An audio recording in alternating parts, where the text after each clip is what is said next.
Discoveries like this are just pushing the envelope of what we know about ancient humans, and this discovery is certainly one of the big ones. What if a cave sealed for 30,000 years suddenly opened? And what was waiting inside changed everything scientists thought they knew about our ancestors. In southeastern France, 3 people walking beside a limestone cliff noticed something strange. Air was coming through solid rock. They followed it to a tiny crack hidden inside the cliff. Behind that opening was a cave sealed for roughly 30,000 years. When scientists finally entered, they discovered something extraordinary. The walls were covered with ancient paintings of animals, symbols, and mysterious markings created by prehistoric humans. But the artwork wasn't the only discovery. The cave had remained almost completely untouched for thousands of years, preserving evidence from a world that existed long before recorded history. And what researchers found challenged a belief that had dominated archaeology for decades. Were prehistoric humans far more intelligent and creative than scientists had assumed? If you love discoveries that rewrite history, hit like and subscribe, because the deeper researchers examined the cave, the more remarkable the evidence became. These weren't random scratches on stone. The paintings showed deliberate composition, recognizable animals, movement, symbolism, and an extraordinary understanding of the world around them. Who created them? Why did they enter this dark underground world? And why were these images preserved for thousands of years while everything around them disappeared? The cave wasn't just a shelter. It was a message from people who lived tens of thousands of years ago. And today, scientists are still trying to understand exactly what those people were trying to tell us, because the most shocking discovery may not be what they found inside the cave. It may be what the cave proves about how advanced our ancient ancestors really were. The discovery. The date was December 18th, 1994. The place was the Ardèche Gorge, a dramatic stretch of limestone cliffs carved by a river in southeastern France, popular with hikers and amateur explorers who came for the scenery and the thrill of poking around in small caverns along the cliff face. The 3 people who felt that faint current of air were not scientists. They weren't archaeologists, geologists, or professional cave explorers with government funding and specialized equipment. Jean-Marie Chauvet, Eliette Brunel, and Christian Hilaire were hobbyists, people who explored caves on weekends because they loved it, armed with nothing more than flashlights, a bit of climbing gear, and a stubborn curiosity that refused to let a mystery go unsolved. That stubbornness is the entire reason this story exists. A breath of air moving through solid rock has a simple explanation if you think about it. Air only moves like that if there's a larger open space on the other side, pulling it through the gap. Most hikers would never have noticed it. These 3 noticed, and they didn't stop until they found where it was coming from. They widened the crack enough to squeeze through, one at a time, dropping down into darkness with only their headlamps to guide them. And when their lights swept across the walls of the chamber they'd just entered, the beams landed on something that stopped them cold. Painted animals, rendered with a confidence and skill that seemed to belong in a museum, not in a forgotten hole in a cliff. They had found what would later be named Chauvet Cave, after the man who led the way inside. Here's the part that makes this story almost unbelievable. This cave had been completely cut off from the outside world for roughly 30,000 years, not sealed by a locked door or a guard, sealed by nature itself, through a massive rockfall that came down across the only entrance sometime in prehistory. Scientists later reconstructed the timeline of that sealing with remarkable precision, using more than 250 radiocarbon samples pulled from charcoal deposits, torch marks burned into the walls, and animal bones scattered across the cave floor. That data told a story in two parts. A first group of humans used the cave somewhere between 37,000 and 33,500 years ago. Then, after a gap of roughly 5,000 years, a second group returned and used the space between about 31,000 and 28,000 years ago. Sometime near the end of that first period, a partial rockfall began blocking the entrance. Later collapses finished the job, sealing the cave completely after the second group of visitors had already left. After that final collapse, nothing could get in. Not water, not wind, not so much as an insect crawling through a gap. The cave was locked, and it stayed locked for tens of thousands of years while the world outside went through ice ages, climate shifts, the rise and fall of entire ecosystems. Think about what that isolation actually preserved. No rain ever touched those painted walls. No wind ever wore down the pigment. No animal ever tracked mud across the floor or disturbed a single grain of the sediment inside. No swings in moisture ever cracked the stone. The temperature inside held rock steady, decade after decade, century after century, millennium after millennium, while the surface of the earth just above the cave ceiling went through changes that reshaped entire continents. It was, as close as anything gets in nature, a perfect time capsule. And when Chauvet, Brunel, and Hilaire dropped down into that first chamber in 1994, everything the last prehistoric visitor had left behind was still exactly where it had been left, essentially untouched. Once researchers arrived to properly map the interior, they discovered the cave was far bigger and more complex than that first narrow crack had suggested. 6 connected chambers stretched across roughly 400 meters of rock, and scattered across the walls of those chambers were over 1,000 individual images, paintings in black and red pigment, along with engravings carved directly into the stone. That number alone would have made Chauvet an important archaeological site.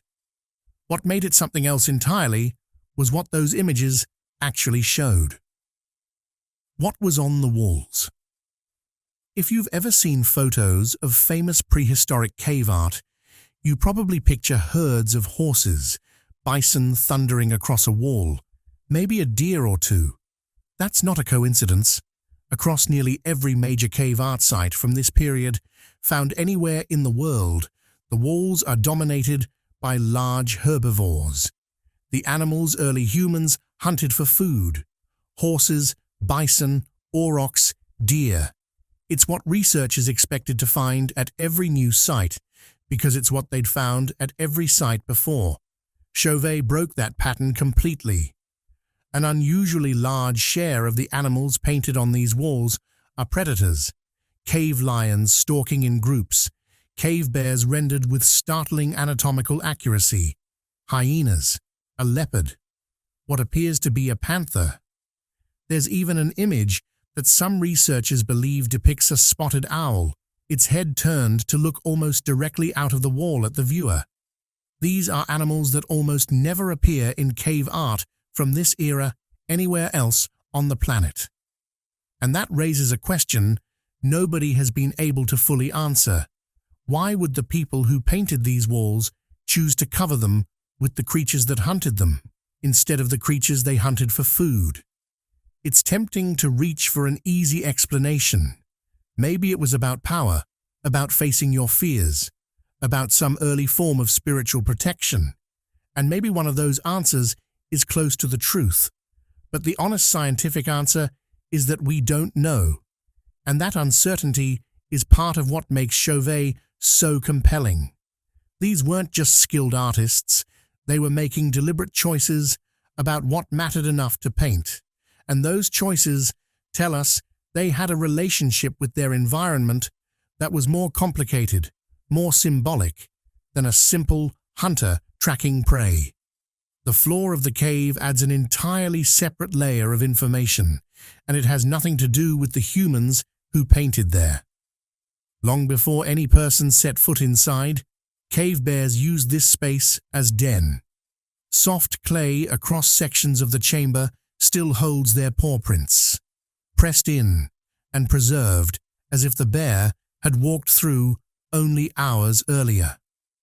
Wide, shallow depressions mark the exact spots where those same bears curled up to sleep. Bones are scattered everywhere across the cave floor. Skulls, the curved horns of ibex, remnants of a world that existed before and alongside the human visitors. But there's one detail on that floor that tends to... It's easy to talk about prehistoric humans as an abstract category, a line on a textbook timeline. It's much harder to do that once you're looking at the actual footprints of an actual child who walked through actual darkness, accompanied by an animal, and then walked back out into daylight that has been gone for 25,000 years. That's the emotional core of what was found at Chauvet. But the scientific earthquake was still ahead, because what was on those walls wasn't just old, it was good. Impossibly, inconveniently good, for how old it turned out to be. The theory that got destroyed. To understand why Chauvet shocked the archaeological world, you need to understand what archaeologists believed before Chauvet existed. In 1965, a French researcher named André Leroy-Gourhan published a major study that would go on to shape how an entire generation of scientists understood prehistoric art. His theory was elegant, logical, and for 30 years almost universally accepted. Human artistic ability, he argued, developed gradually over an enormous span of time. Early cave art was simple, crude outlines, basic shapes, minimal technique. As thousands of years passed, humans slowly refined their methods, and the art grew more sophisticated. Complexity was essentially a clock. If a painting looked simple and rough, it was old. If it showed shading, depth, refined technique, it was recent. For 30 years, this framework wasn't seriously questioned. It became the lens through which almost every new discovery of cave art was interpreted. Find a crude painting, assume it's ancient. Find a sophisticated one, assume it's comparatively young. The field built its understanding of human cognitive development around this exact assumption.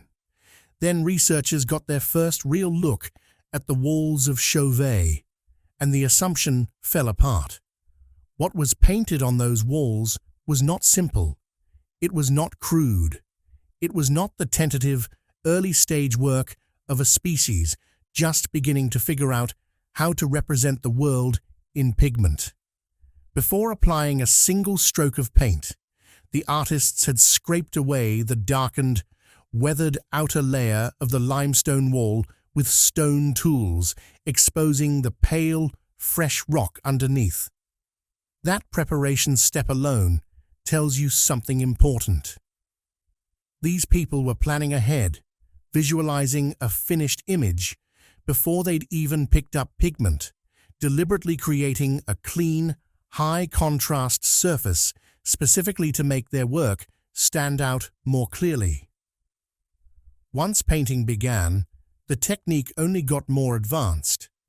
Artists used shading and layering of pigment to suggest the three-dimensional bulk of muscle beneath an animal's hide, not flat, single-color outlines, but something closer to sculptural form rendered in 2 dimensions.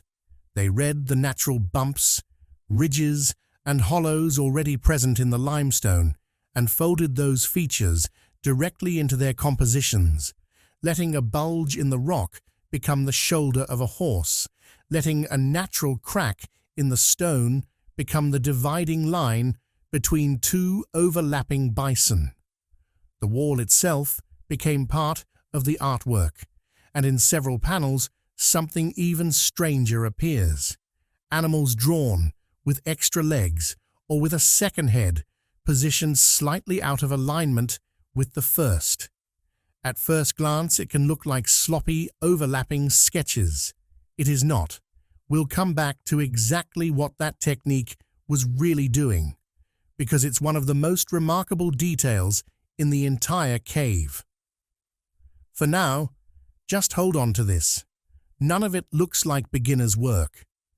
This was the work of people already in full command of a mature, artistic tradition, technique that had clearly been developed, refined, and passed down across generations, deployed with total confidence at a level of sophistication that Leroy-Gourhan's model said should not have existed yet.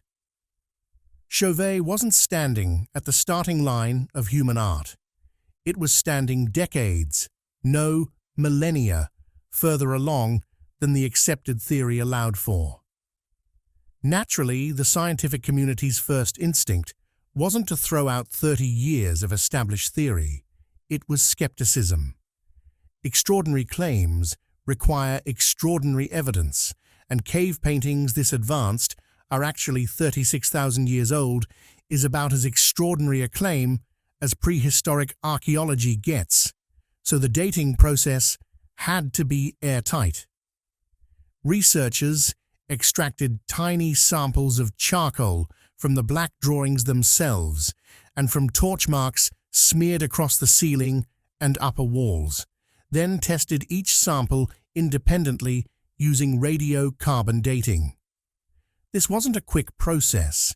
It took years of painstaking sample-by-sample verification. By the early 2000s, more than 80 separate radiocarbon dates had been collected from across the site, and they all pointed in the same direction. A study, published in the Proceedings of the National Academy of Sciences in 2012, confirmed the paintings dated to the Aurignacian period, somewhere between 30 and 32,000 years ago, with additional confirmation coming from analysis of the rockslide that had sealed the entrance. Later research pushed the earliest black drawings even further back to approximately 36,000 years ago. That number made Chauvet thousands of years older than Lascaux, the French cave that had previously held the title of the oldest known major site of prehistoric painting. And it meant Leroy-Gourhan's neat, comfortable timeline, where sophistication only appears late, had just been handed evidence it could not explain. The paintings at Chauvet weren't primitive art slowly finding its feet.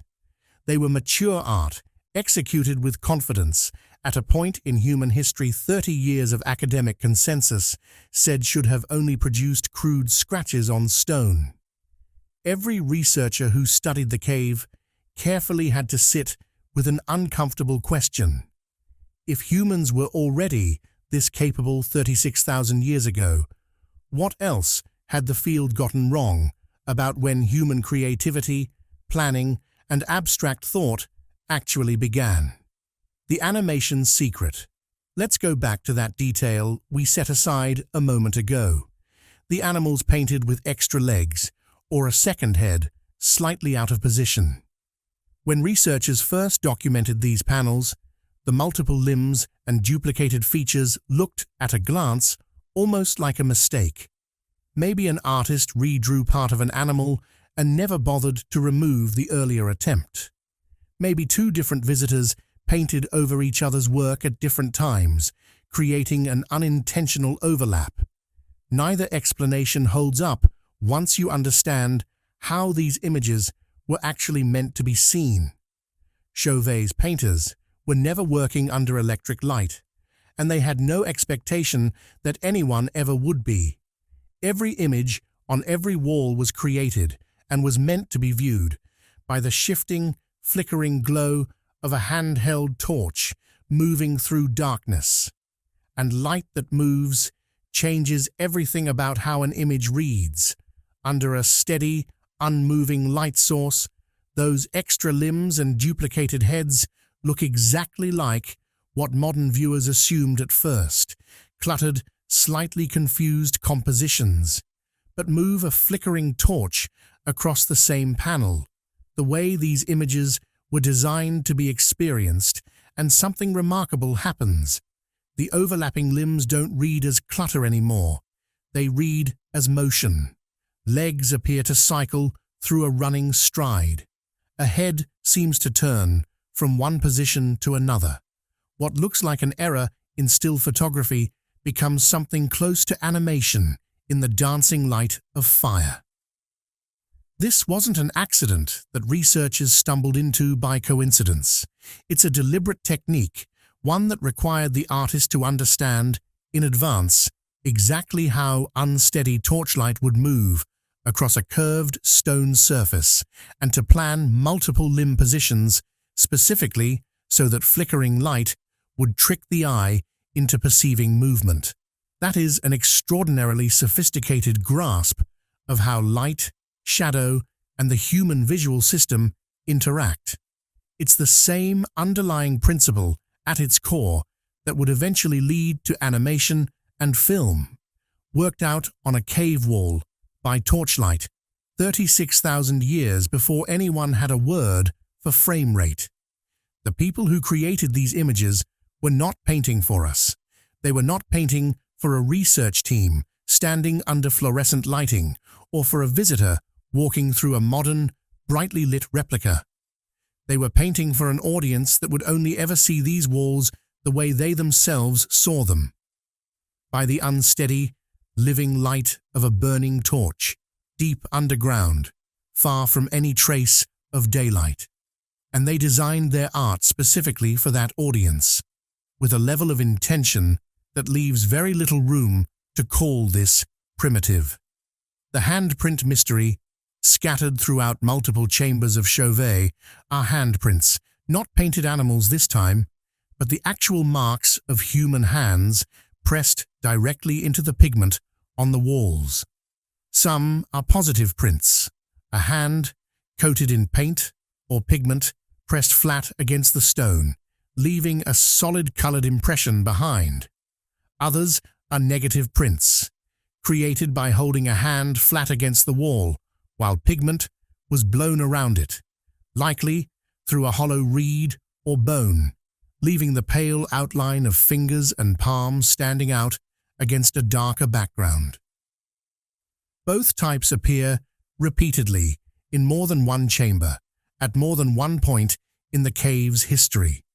When researchers began studying these handprints closely, comparing the shape, size, and specific proportions of each one, they found something that turned an abstract span of 30,000 years into something startlingly personal. One individual, identifiable by a distinct physical trait, a slightly bent or crooked pinky finger, present in every print they left, appears again and again throughout the cave, not just once in one chamber, but repeatedly in multiple separate locations across the cave system. That means researchers can actually trace this one specific person's movement through Chauvet, where they stopped, which walls they chose to leave their mark on, how deep into the darkness they were willing to travel before turning back toward the entrance. All of it recoverable 30,000 years later from the shape of a single crooked finger pressed into pigment on limestone. Stop and sit with that for a moment. This isn't an abstract statistic about early humans or a vague reference to the people who lived during the Ornation period. This is one specific, identifiable individual, distinguishable from every other person who ever entered this cave by a small, ordinary, physical quirk. The kind of thing you'd notice about a friend or a family member without thinking twice about it.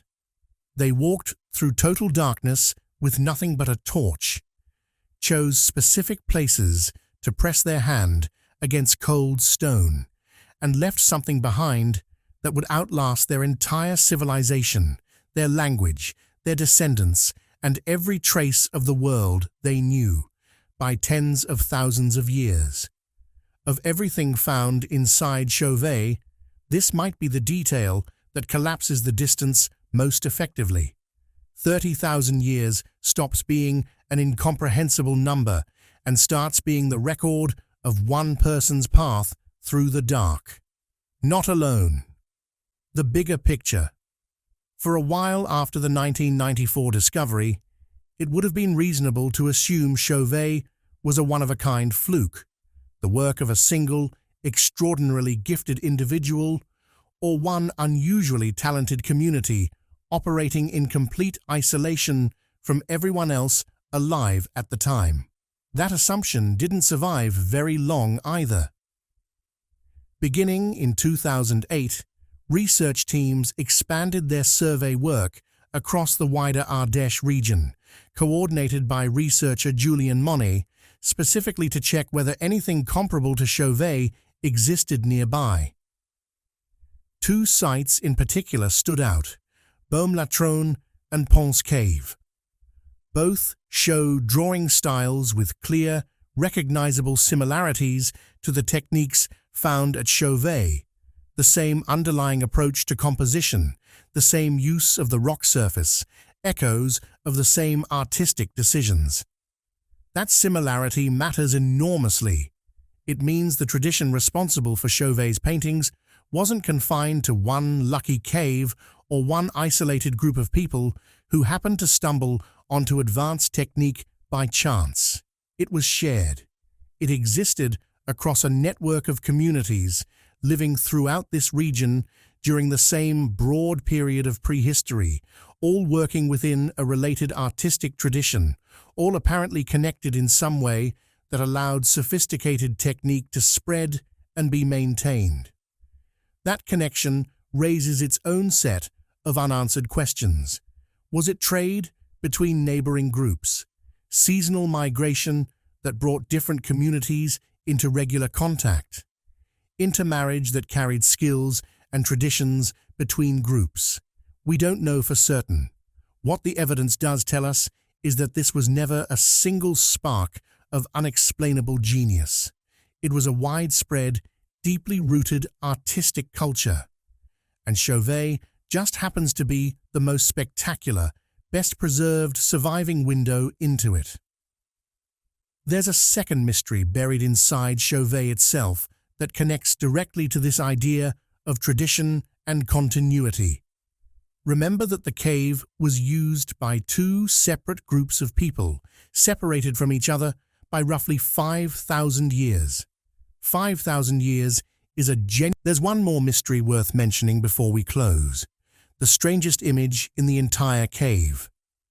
Deep in one of the furthest chambers is a composite figure, a form that blends unmistakably human features with unmistakably animal ones in a way that resists any simple explanation. It's one of the oldest known examples anywhere on Earth of imagery that deliberately merges human and animal characteristics. Some researchers read it as spiritual or ceremonial. Others see it as narrative, a story, encoded visually, meant to be understood by people who shared a context we no longer have access to. The honest answer is that we may never fully know. The cultural distance between us and the people who painted that figure is simply too vast, and the meaning they intended may be permanently out of reach. Why you can never go inside. Given everything Chauvet represents, you might expect it to have become one of the most visited archaeological sites in the world. It hasn't. In fact, almost no one is ever allowed inside. And the reason for that comes directly from a painful lesson learned at a different cave decades earlier. Lascaux, another major prehistoric painted cave in France, was discovered in 1940 and opened to public tourism in 1948. For years, it welcomed over 1,000 visitors a day. Nobody fully understood, at the time, what that much sustained human presence would do to a sealed underground environment that had remained stable for tens of thousands of years. The damage crept in, slowly, and by the time anyone recognized it, It was already severe. Body heat from thousands of visitors raised the internal temperature of the cave. Carbon dioxide from all that breathing altered the chemistry of the air. The lighting installed for tourists introduced photosynthetic organisms that had never existed inside that cave in its entire history. Mold began to spread across the painted surfaces. Green algae colonized sections of the walls. By the time authorities understood the scale of what was happening, 15 years of accumulated damage had already occurred, and much of it turned out to be irreversible. Lascaux was closed to the public in 1963. A detailed replica was later built nearby, so visitors could still experience the art without threatening what remained of the original. The original cave has never fully recovered. French authorities studying Chauvet had that entire cautionary tale sitting right in front of them, and they moved to protect the new discovery almost immediately. Chauvet was closed to general public access, essentially from the moment the discovery was confirmed as genuine. Even now, only a small number of researchers are permitted inside each year under extremely strict protocols. Their time inside is limited. The equipment they're allowed to bring is controlled. They're required to move through the cave on elevated platforms specifically so their footsteps never compress or disturb the ancient sediment on the floor. Even something as basic as human breath is treated as a measurable risk to be carefully managed. As a direct result of those precautions, the air temperature and humidity inside Chauvet today remain essentially unchanged from what they were the moment the cave was still fully sealed off from the world. In 2015, a full-scale replica called the Caverne du Pont d'Arc opened nearby, painstakingly reproducing every chamber and every painting in remarkable detail so the public could finally experience what Chauvet looks like without putting the real thing at risk. The genuine cave, the one with the actual 36,000-year-old pigment on its actual walls, the actual footprints of that actual child, the actual crooked pinky handprints of one specific long-vanished person, remains locked, and by every indication, it always will. So think back to that question we asked at the very beginning. What was hiding behind that crack in the rock? And why did it force scientists to rewrite 30 years? And that raises one last question worth sitting with. If human beings were already this capable, this deliberate, this artistically sophisticated 36,000 years ago, how much further back does the real story of human creativity actually go? How much more is still sealed away somewhere, waiting for someone curious enough to notice a whisper of air where there shouldn't be one? If this story pulled you in the way it pulled in 3 ordinary hikers in 1994, hit like and subscribe, because the next discovery that quietly rewrote human history is coming up next, and you won't want to miss it.